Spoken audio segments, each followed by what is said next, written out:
What if the 2023 Mercedes had zero drag? Look at the speed! Oh my god! Today, we're going to try and make this man's life a little bit happier in Formula 1. We're back again in the science lab on the F1 game to try and turn around Mercedes' woes. It's very clear the Red Bull in 2023 is a monster of a car, and a massive part of that is they've got aero performance as well as a very quick car in a straight line. So today we're going to try and remedy that discrepancy between the Red Bull and the Mercedes by reducing their drag significantly. So first off the bat, this is the normal Mercedes unaltered drag, and we're going to see what kind of top speed we can get out of Parabolica down the main straight at Monza here in time trial. So that's why ERS is just locked off. We're just simply going to drive down, open DRS, and look at the bottom right to see what kind of top speed we're getting. So we're getting to 206, 7, 8, just about 8 as we get to turn 1. So that's with the default Mercedes performance in 2023. But now let's see what kind of top-end speed we can get by going to the science lab and bringing the drag right the way down. Are you ready, folks? Because this is going to be night and day, a much quicker car. I've even had to adjust the gear ratios to give us a longer 8th gear, even longer 7th and 6th gears to build up the speed to use the lack of drag, pretty much no drag. There's literally 0.000000001 drag in this car. If I did actual zero, I think it may break the game, but we've got close enough. This is resulting in a car that Hamilton will be very happy with in the straight line. A rocket ship indeed. In the corners, maybe a little bit worse off because there's no drag. The whole car is not slowing itself down as it would do naturally, but look at the speed! The speed we've got, 260, 65, 70 nearly 269 miles per hour down the back straight at Monza. This thing is now an absolute unit in a straight line. You do have to adjust the brake position in terms of you have to brake a bit earlier now because we're going so quick. And because, like I said, you know, theoretically, obviously, because there's less drag, the car is being slowed down less by the air hitting it. So, in the corners, you do just have to try and, you know, drive around that problem. But in a straight line, every straight, we're getting over 240 down here into Scari. This is sensational stuff.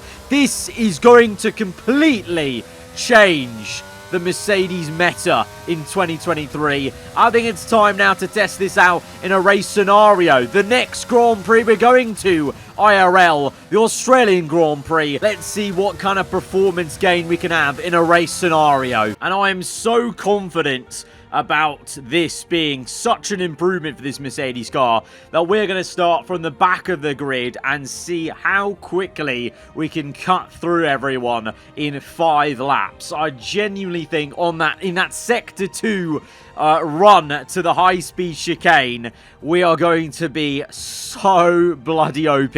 All right, here we go. 5 red lights, the Australian Grand Prix in a Mercedes that this team wishes they were turning up with. It's not going to be insane on into the first turn, but trust me, once we get to sector 2, it's going to be crazy. We will be able to make a couple of moves here, maybe on the inside, get up into P18 just about, getting past Logan Sargent in the Williams, and now can we slice our way through already? Actually, you are seeing a bit of the speed there going down the inside. We're up to P12 already, so even in these small little bursts of straights, the no drag is working. Russell's all the way up into P1. So already our experiment has been a success in terms of our teammate at the front, you know, qualifying well and then able to overtake those Red Bulls in race scenarios and already getting away from them a little bit, you can see, into that next right-hander. But now it's time for us to do our work. Every corner is a little bit more tricky than I'm used to in this car, but now this is where we're going to see the difference. The Mercedes rocket ship has returned to Formula 1. Look at the speed.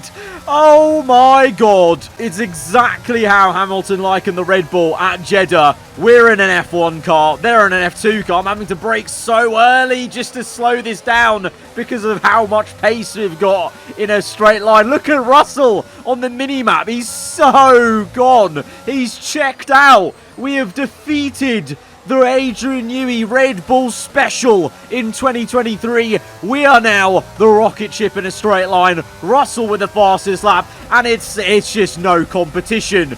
Absolutely no competition. 1 second behind Verstappen. That's going to be a piece of piss. Sector 2, watch here. We're just going to gain every time we can get on the power properly.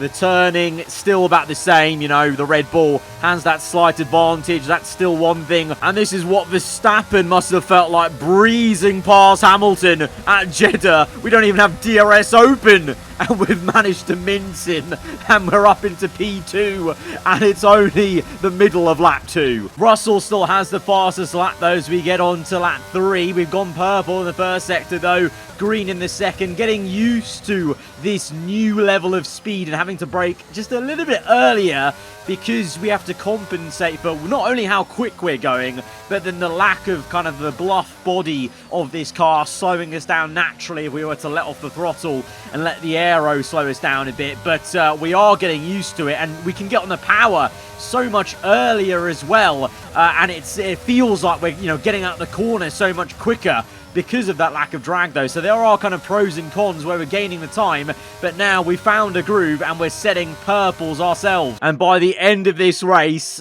well, look at those time gaps.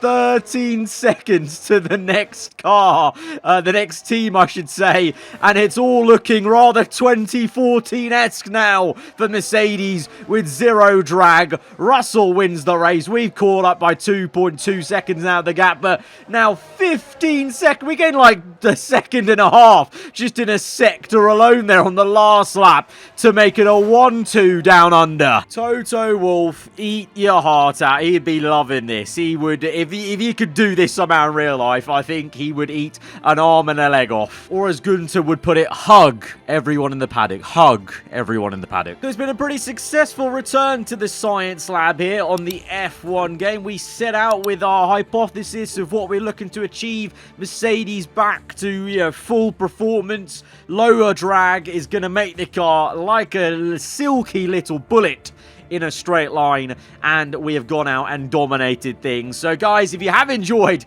this video, then be sure to hit the like button. Let me know what other science experiment we should be trying out to remedy any 2023 woes next time out. If you're new around here, then do get subscribed for weekly Formula 1 content. I'll see you guys next time. Goodbye.